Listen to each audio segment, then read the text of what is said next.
नाम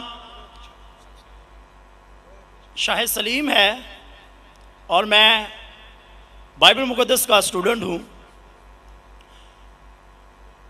इससे पहले मैं सवाल करूँ, मैं अपने ईमान को शो करना चाहता हूँ कि मैं उस खुदा को मानता हूँ जिस खुदा ने आसमान और ज़मीन को बनाया। भाई साहब, आप मुस्लिम हैं क्या नहीं है?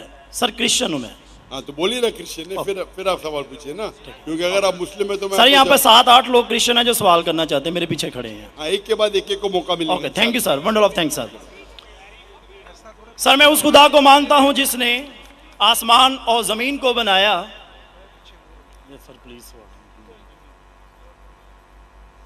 खुदा यीशु मसीह को जो कुंवारी मरियम से पैदा हुए, सलीब पर हुए, दफन हुए, तीसरे दिन मुर्दों में से जी उठे और आसमान पर चले गए। मेरा ईमान है कि वो हमको लेने के लिए आएंगे। मेरा सवाल है आज का सर कि बाइबल मुकद्दस में सिर्फ एक शादी की परमिशन है और होली कुरान में 4 शादियों की परमिशन है, और मुस्लिम्स कहते हैं कि हमारा फेथ उस वक्त तक कंप्लीट नहीं होता जब तक हम बाइबल पर ईमान ना रखें। ये उसी बाइबल की बात कर रहा हूं जो असल वाली है, और बाइबल दूसरी शादी को ज़िना करार देती है।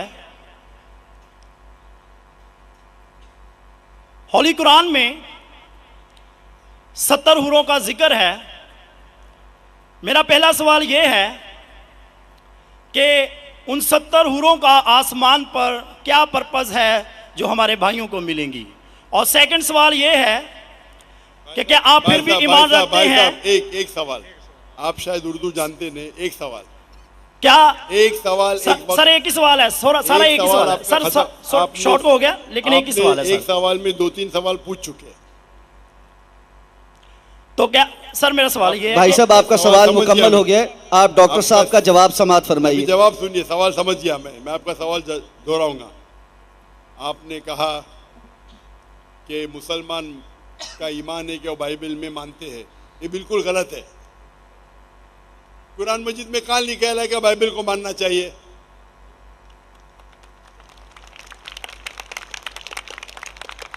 अपने आप उनके सवाल में इतने गलतियां थे, मैं सवाल दोहराऊंगा। मुसलमान का ईमान है कि वो बाइबल में मानना चाहिए, ये लफ्ज बाइबल कुरान मजीद में है ही नहीं, नंबर 1। फिर उन्होंने कहा कि बाइबल में लिखा हुआ है कि एक शादी करना चाहिए, कुरान में लिखा है कि 4 शादी करना चाहिए, और फिर कहा कि कुरान मजीद में लिखा है कि 70 हूर। ये जितने चीज कहा सब गलत, सब गलत, सब बकवास। नंबर 1, आप मुझे बताइए कुरान में कहाँ लिखेला है कि बाइबल को मानना चाहिए? कुरान में लिखा हुआ है कि इंजील को मानना चाहिए, बाइबल नहीं। आपकी जो बाइबल है वो इंजील नहीं है। सॉरी सर, इंजील ही कह रहा था मैं अपनी तरफ से। आप जरा मेरा जवाब सुनेंगे? यस और बीच में दखलंदाजी नहीं करेंगे? Okay sir. आपने सवाल पूछ लिया, आपका टाइम खत्म, ये डिबेटिंग सेशन नहीं है। आपने कहा बाइबल कुरान में मौजूद ही नहीं लफ्ज। इंजील को मानते हैं जो अल्लाह ने ईसा अलैहिस्सलाम पे नाजिल की गई थी। ये जो उनके पास है वर्ड बाइबल किधर से आता है? बाइबल आता है एक ग्रीक वर्ड बिब्लोस से। बिब्लोस इंजील से नहीं, बिब्लोस मतलब बुक ऑफ बुक्स। हमें बाइबल पे यकीन है कि वो अल्लाह का कलाम है। बाइबल पे अमल थोड़ी करना चाहिए। आज किधर लिखे लगा बाइबल पे अमल करना चाहिए? हमको ये यकीन रखना चाहिए कि इंजील अल्लाह का कलाम है। ये यकीन रखने की जरूरत नहीं कि इंजील को फॉलो करो। इंजील पे ये यकीन रखना चाहिए कि वो अल्लाह के तरफ से वही थी, अल्लाह का कलाम है।